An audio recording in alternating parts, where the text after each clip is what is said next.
We've talked quite often about the possibility of war between China and the United States. But it goes much deeper than this. You see, not only are we talking about physical war with China.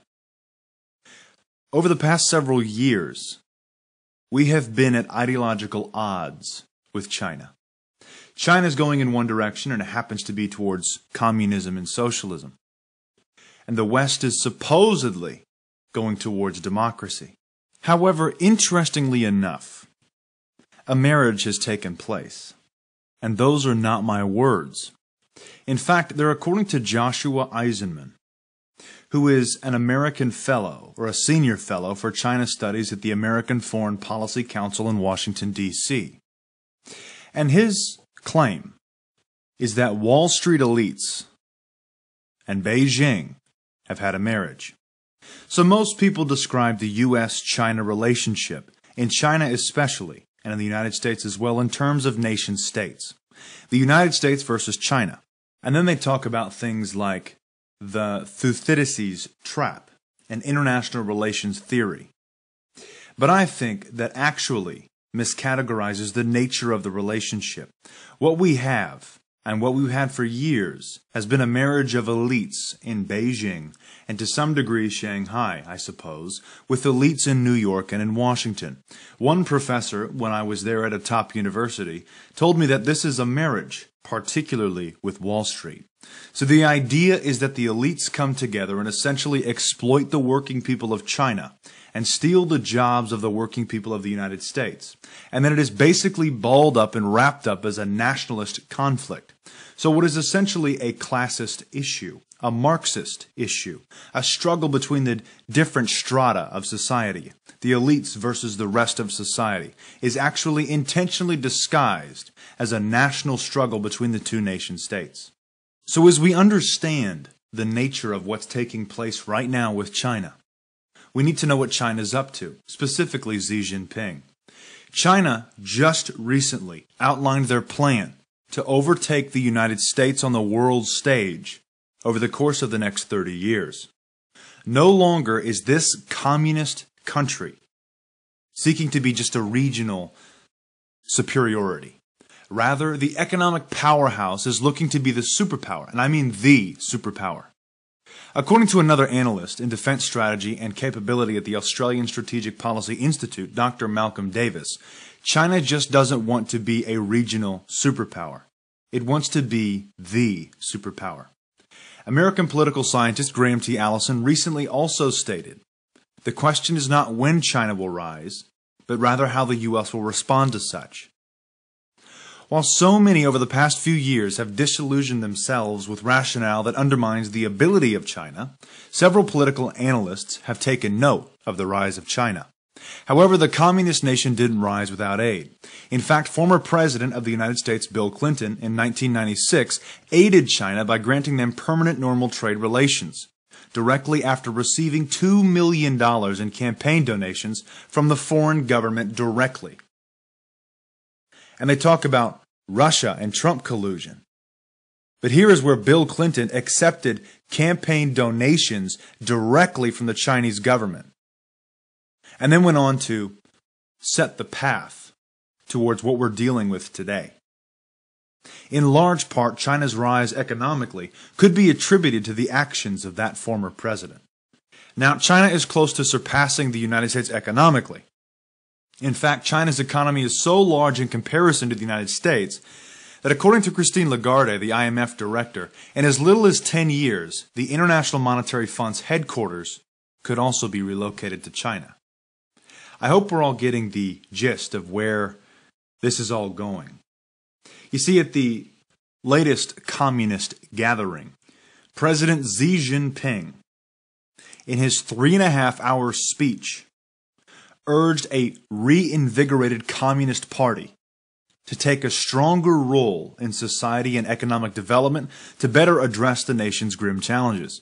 Speaking in the massive Great Hall of the People, of course, because, communism's all about the people, Mr. Xi laid out his vision of a ruling party that served as the vanguard for everything from defending national security to providing moral guidance. Let me remind you of something. During the 20th century, communism is solely responsible, the political ideology of communism and Marxism is solely responsible for over 100 million deaths. And they're going to take the moral authority. They're the ones who are providing the moral guidance, the ones who are pushing this ideology along.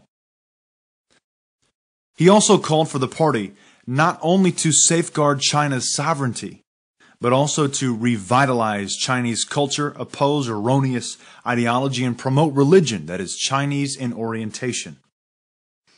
Xi Jinping has arguably become China's new emperor. In his 3.5-hour speech, he laid out his agenda and vision to make the Communist Party the moral authority. The Communist Party. To the roar of applause, Mr. Xi Jinping also mapped out the Communist Party's long-term future for China's rise on the global stage, predicting that by 2050, China will stand proudly among the nations of the world and become a leading global power. China in 2016 engaged in a religious winter to demolish house churches and imprison Bible-believing Chinese citizens, so that now Xi Jinping and the Communist Party of China can claim such moral authority. One of the new rules laid out in 2016 reads that it will be an offense to organize citizens to attend religious training, conferences, and activities abroad, preaching, organizing religious activities, and establishing religious institutions of religious sites at schools, and providing religious services through the internet, all of which forces Christian churches in the region to disband or face harsher imprisonment. What China is doing is nothing new. This is the same campaign that Mao Zedong brought upon his people not too long ago.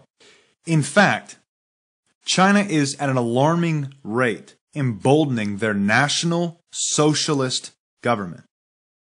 Where have we heard this before? This National Socialist government.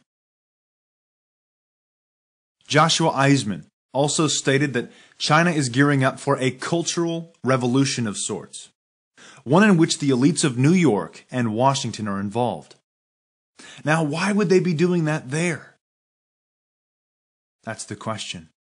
A new cultural revolution is set to take shape in China with Xi Jinping leading the charge and over 89 million party members following suit. But just how powerful is Mr. Xi?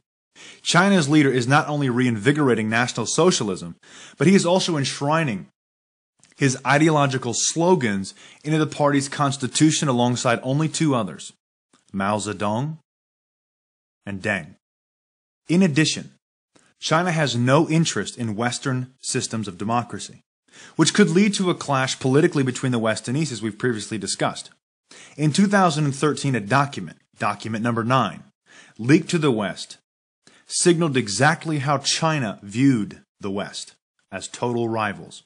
However, as the institutions of the West continually assault the Judeo-Christian values for which the U.S. was founded and the patriotism that followed suit, China is emboldening their roots. It's almost as if, as China and Russia both embolden their roots, the U.S. is forgetting theirs. We're forgetting our principles and our values and the things that made us great. Finally, it is strongly apparent that the marriage between Wall Street and Beijing is leading the world in one direction, towards a communistic rule. What signals the conclusion is that China is not alone in its endeavor. In fact, other nations such as those in the European Union, namely Germany, are following in China's footsteps. God bless and carry on.